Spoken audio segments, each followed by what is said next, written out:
周刊重磅邀请到美国前财政部副部长、货币政策泰勒规则发明人，现为美国史丹佛经济系教授的 John Taylor 博士，解析通膨与疫情风暴下的全球总经趋势。Taylor 博士为国际权威货币经济学者，曾历任多年的白宫经济顾问。在2001到2005年间，出任美国财政部国际事务副部长，协助拟定美国对外的货币与汇率政策。Taylor 博士在1992年间提出可以用来指导美国联邦政策利率走向的泰勒法则 （Taylor Rule）。这个公式如今已经成为全国许多国家的央行在达成通膨目标的核心指导原则。那么，这个成就也使得 Taylor 博士赢得全球央行导师的美誉。今天 ，Taylor 博士以直播录影的方式为各位提出他对于总经趋势的精辟分析与观察。让我们以热烈掌声欢迎 John Taylor 博士，欢迎。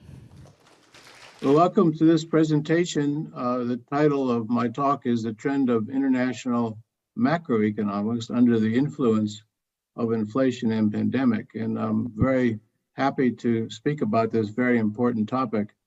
I will give some background about what I'm going to talk about first.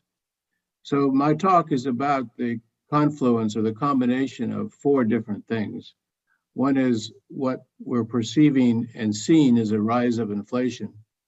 Second is the threats of recession, which are there.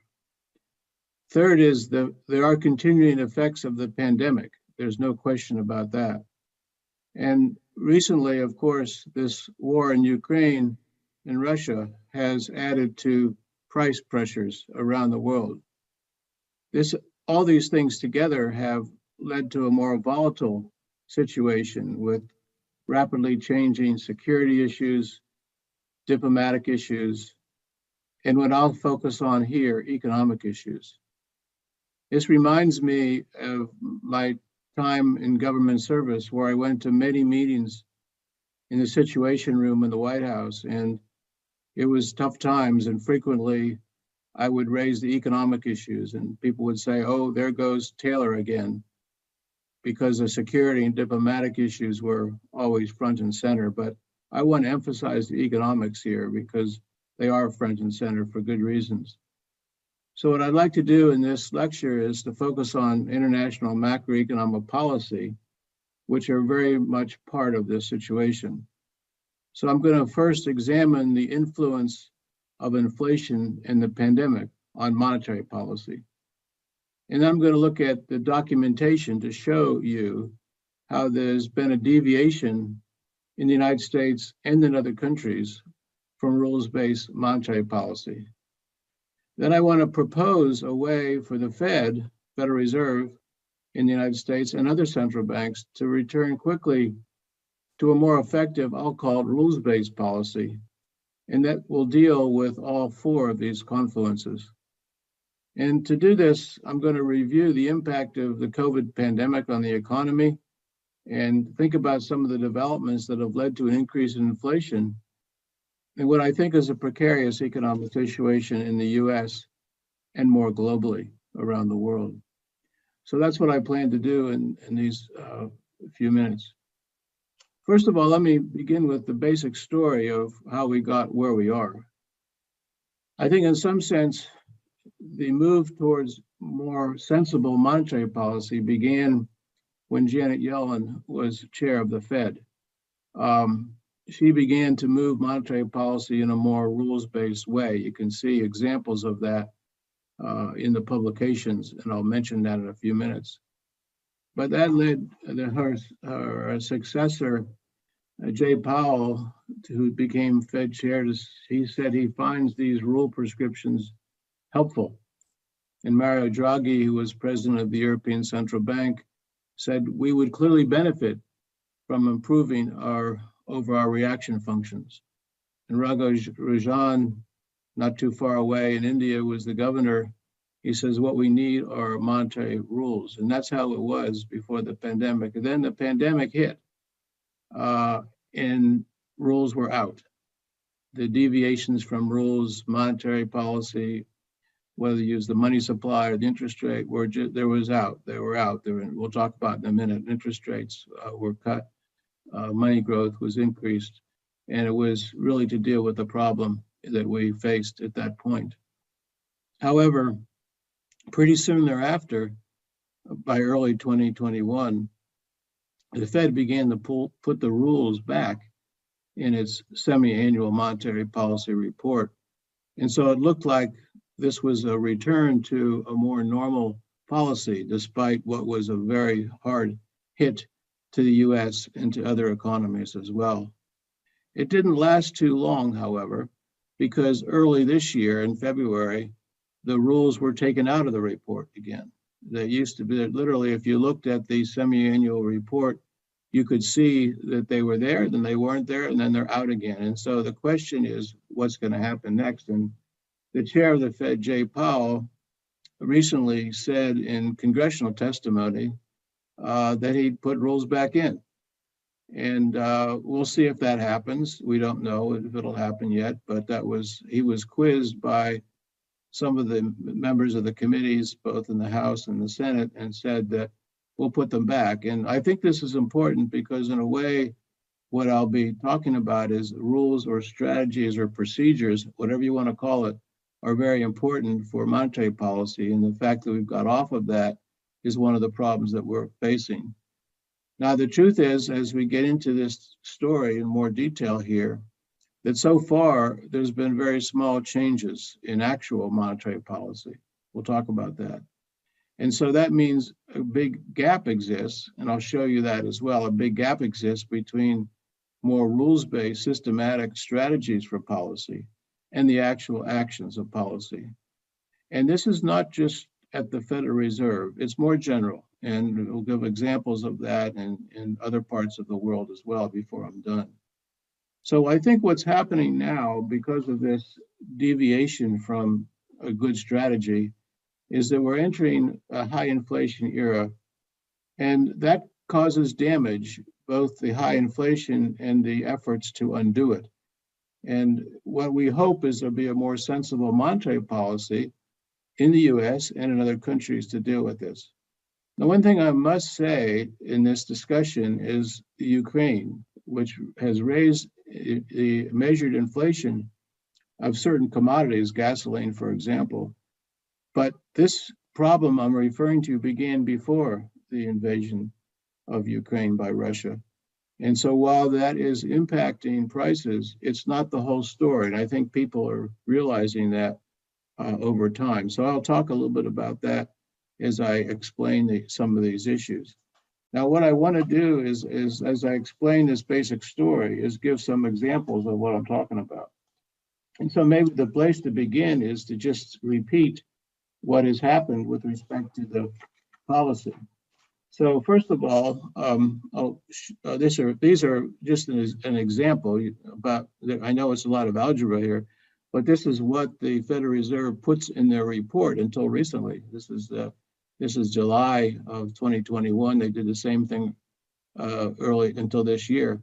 And it just tells you, say, the interest rate in the so-called Taylor rule, it's 30 years old, is equal to the long run estimate plus the inflation rate. Inflation rate is pi, 0.5 times the difference between the inflation rate and the long run, and then the unemployment rate and its normal rate. So it doesn't really matter too much what these coefficients are. I'll talk about in a minute about how this is one way to think about policy being off track. And so we'll talk about that. But in the meantime, if you just look at this chart, it shows you the inflation rate measured by the implicit price index. So it's the percent change from the preceding period. You can see it got very high in the 70s. That was a terrible period. And then it got low, and recently it's up there. This says nearly 7.5%, but it's even higher than that when you measure at monthly levels. So it's really over 8%. And so that's the inflation rate. You can see it's recent, it's new. It's not just the US, as we'll see in a minute. The other thing which has happened is the Fed has begun to adjust. And this is an illustration of that. This is the federal funds rate, which the Fed uses as one of its measures of impact. And of course, it got close to zero in the pandemic. That's the shaded area. Interest rate went close to zero, not negative, but close to zero. And then it's just begun to come up. So it's now still under 1%, but it's gone in the right direction. And the question is that enough? And I think the whole big question is, it's not enough in my view, but we'll have to see a little bit more about that. Now, one thing, it's really important to think a little bit about the history here. I didn't really want to go into the details of this slide, but this shows you different meetings that the Federal Open Market Committee has had in the last year or so. And so you can see the interest rates, these are interest rates, and they projected interest rates only 0.3% in this year, back in last year at this time, and then 9.9, and now it's going to be 1.9. It's not 1.9 yet, but that's what the indication is from the Fed's reports. And then it gets up to 2.8, but not higher than 2.8, even in 2023 and 2024. And so that's the issue you want to think about from the financial markets, from policy, and from global issues. Is this enough? By the way, we're not there yet. We're still under 1% by the measures, but that red line indicates the most recent decisions of the Federal Reserve. Now, finally, this chart is a little busy, but it's worth looking at for a few minutes. The solid red line, which rises over time, is what the so-called Taylor rule. It's one of the rules that I've mentioned and the Fed uses in its write-ups.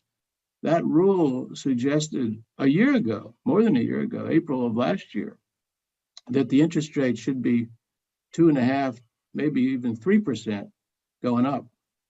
And the little asterisks are what the Fed's decisions were back then. So you can see they were well behind. This is behind the curve.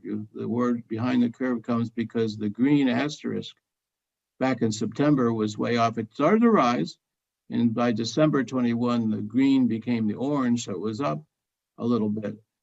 And we don't know if it'll occur where it is with the red lines, but it might go to that direction. What we do know, and that's the star, is that the Fed is already close to 1, but not quite. That's the star. So no matter how you measure it, and this is a year ago, so this is not a new phenomenon, although there's much more discussion about it recently. There's been a discussion about the Fed being behind the curve. Now, what is important to note, and this is a useful diagram because it's a year old, but what's important to note is it's changing. Things have changed, and so we have to adjust our policy to the change. Inflation is much higher than it was in April of 2021. So that red line, which is what the desired rate would be under the assumptions of inflation and the GDP gap and the interest rate a year ago. So keep that in mind. But in the meantime, inflation has moved. And so this is not just me. This is many people. This is, I don't know if you can see this, but this is a chart which is produced by John Hussman, a good economist. And he's looking at the inflation rate and at the federal funds rate. And you can see the federal funds rate, it's rising at the end, but not nearly as much as it should rise, according to rules like the Taylor rule. The Taylor rule would have you, it maybe is 7% according to Hussman, but it's well below that. So when people are talking about behind the curve, they're not just the line I showed you a few minutes ago, it's the reality, what's actually happening now in terms of the actual decisions. While we're looking at this graph, I think it's very important to think about the history, because if you look at the history of the 70s, it was another period, the late 70s, where the actual interest rate was well below what rules would say. And of course, this was a period where inflation rose dramatically in the United States and in other countries. And we think the reason was that the Fed was so behind. And Arthur Burns was the chair of the Fed at the time. And he said, no, it's not us, it's something else. The wage price system is not working, so we'll have to have wage and price control. So he persuaded President Nixon to have wage and price controls. And that just made a mess of the economy. It didn't cure the inflation. It wasn't really cured until we had a change in leadership at the Fed. So while we're in a similar period, it's just beginning, and that's why there's some hope that we'll be able to alleviate this without the mess that was in the early 80s that occurred. So this kind of picture is a little history, but it's a little relevant history to this situation. So let me now continue the discussion of the present a little bit. I think the Taylor rule is good to use. It's been around for 3 decades. The Fed has used it. They're in the reports, and many members of the Fed refer to it. But you can just plug in numbers to a Taylor rule and get estimates. So what you have to have is a measure of what normal inflation would be, your target inflation, and that's been 2% at the Fed. And you also have to have an estimate of what the normal equilibrium interest rate is.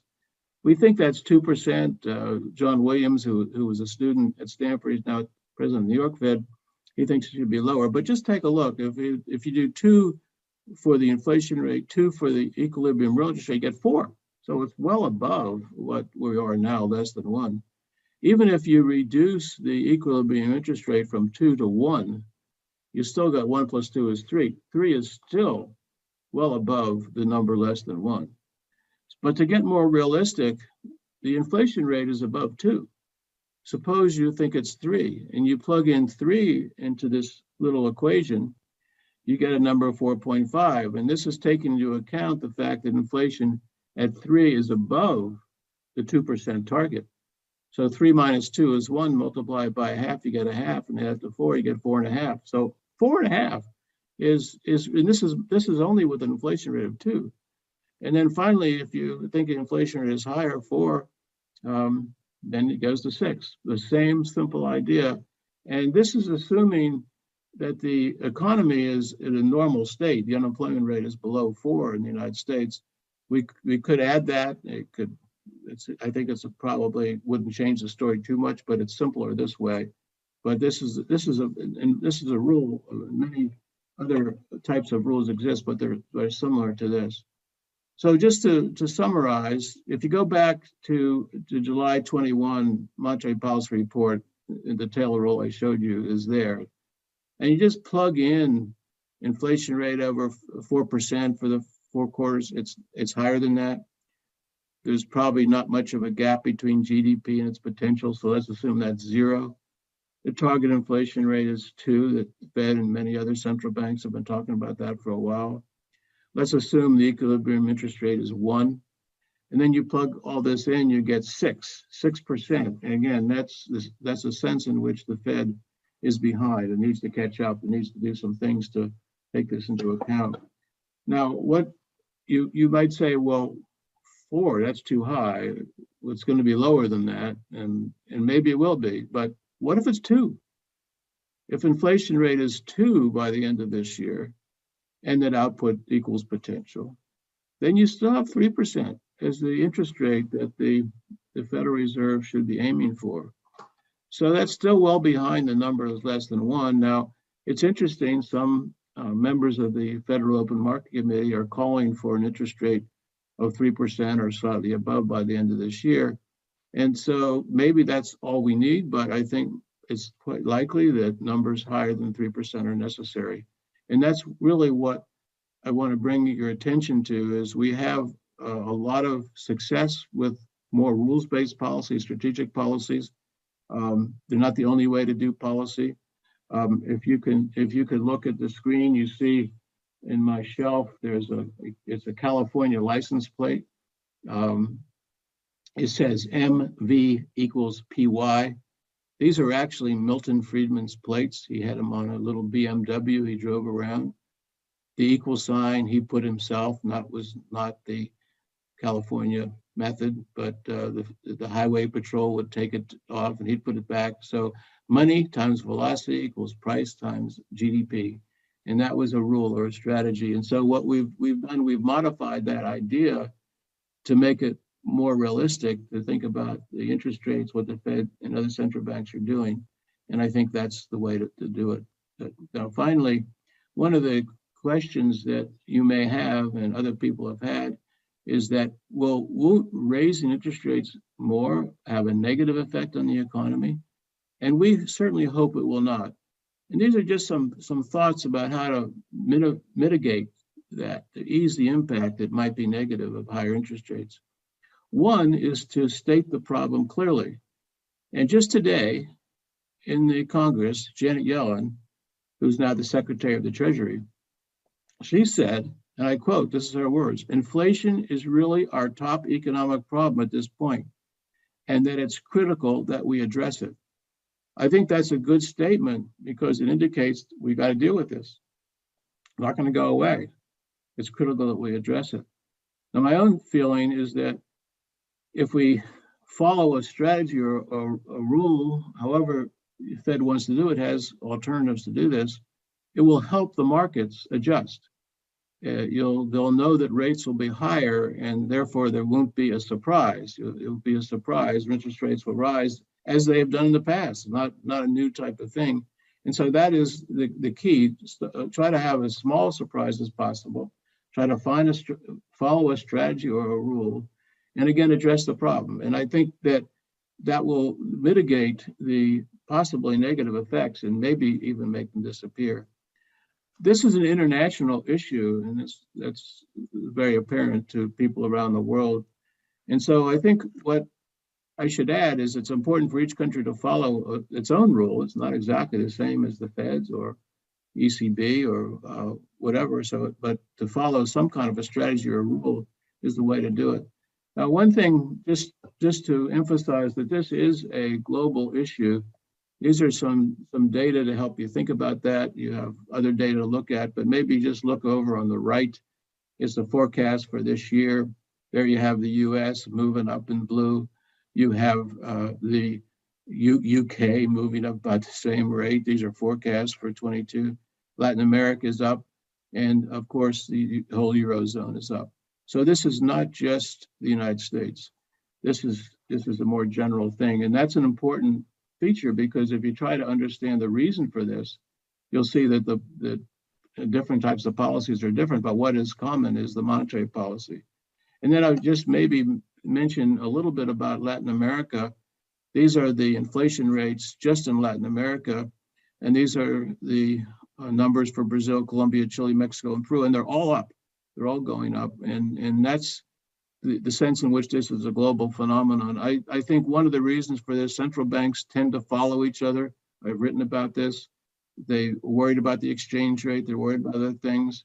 There's a symbolic aspect. And so there's a tendency if one central bank is behind, others will be behind. And I think that's just a fact of life. Now, finally, just to mention that looking at different countries means this is a global issue. And it's not just the Fed and it's the United States, but a few years ago, I served on a group, it was called the Eminent Persons Group. It was created by the G20. And we had proposals, and the proposals were basically to follow rules, have open capital markets, flexible exchange rates between countries, a rules-based monetary policy. That was what the idea is, try to avoid capital controls. And this report was put out at the time, and it was emphasizing this, I think, important message that each central bank should follow a rules-based policy. I know I'm saying a lot of that in this talk, but it's really not rocket science. It's a good way to do policy, and central bankers have used it from time to time, sometimes less and sometimes more. But this is just a picture of the report that we put together just a few years ago. So finally, let me just mention this issue about inflation. I do think, unless we do something about it, we're entering an era of high inflation. If there's some actions taken by the Fed and other central banks, you can see that, we will have this. If we don't, if actions are taken, then we'll be able to avoid it, I believe. Now, I just quoted Secretary Yellen, I'll quote her again. Inflation is really our top economic problem at this point, and it's critical that we address it. And she didn't think it was the budget deficit. She thought it was other issues. And I think it's, as you look around the world, this is a common phenomenon. It's not universal, but it's very common. So there's more reasons now for central banks to be guided by this kind of rules-based policy, and there's different ways to do it. And I think in this short discussion, I've indicated how to do that. I've outlined how to do it. And I've indicated, well, let's get back to rules. Central banks should start now on rules, and these rules have been around for a while. The Fed's published them, other central banks have published them, other central banks have used them. And they maybe be harder for some central banks to move out of negative interest rates, but it's possible. And I think this is the way to do it. If you had policy described in this way, you'd be able to say, well, interest rates are rising because inflation is rising. And that's what monetary policy is about. We want to control inflation, want to keep it close to that 2% target.